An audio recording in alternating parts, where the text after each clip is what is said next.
Imagine if somebody offered you Hideki Matsuyama, who is a Masters champion, was in a playoff at TPC South maybe 2 years ago,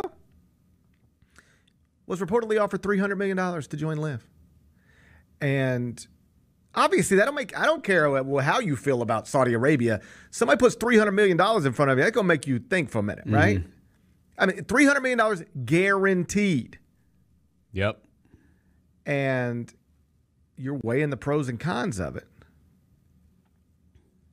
And the PGA Tour commissioner says, listen, you can do whatever you want. But if you go, you will never come back to the PGA Tour. That is what I've told Phil Mickelson. That is what I've told Dustin Johnson. That is what I've told Brooks Koepka. That's what I've told Cam Smith. It's what I've told Patrick Reed. It's what I've told Harold Varner. It's what I've told all these guys.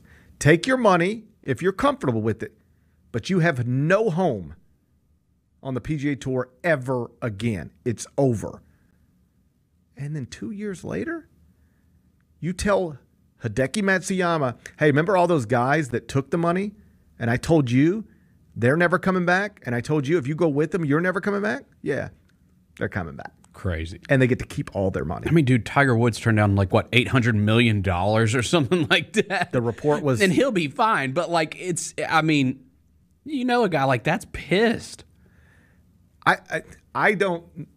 Listen, there are golf writers who are tweeting that, I talked to 3 PGA Tour players, that kind of thing. Right. And they're pissed. Yeah. I mean, furious.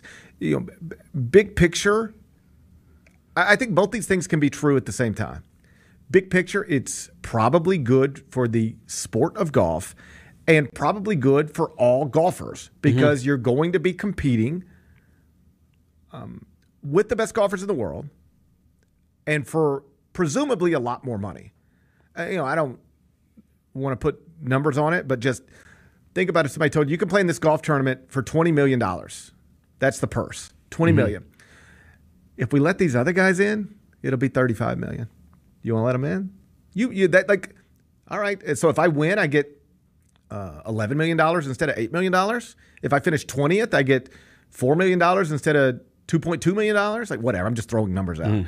But okay, sure, let's go. That's good. I'm going to play. Hey, golf is golf. It's just me, put a tee in the ground, play 18, 4 days in a row, see where we're at.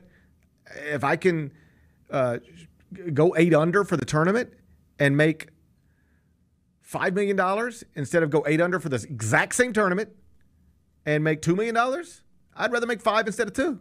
It's cool with me. So I get that. But it'd be hard for me to get around the idea that I shoved $300 million away from me because I was told if I wanted to be a part of this tour, the best tour in the world, I can't take that money or else I could never come back. So I stayed loyal to you. I cost myself hundreds of millions of dollars staying loyal to you. And then I got to read on Twitter that you're in business with Saudi Arabia. You scolded me for even thinking about being in business with Saudi Arabia. And now you are in business with Saudi Arabia. Buddy, I'd be furious. Yeah. You think they changed the name? I don't. No. It's just going to say PGA. LIV will go away, right? We don't know. I know. I mean, but it seems like that would be a deal breaker. I saw one golf writer tweet that he believes the way this will go down is next year, LIV Golf will still exist. There'll still be a LIV Tour, and there will still be a PGA Tour.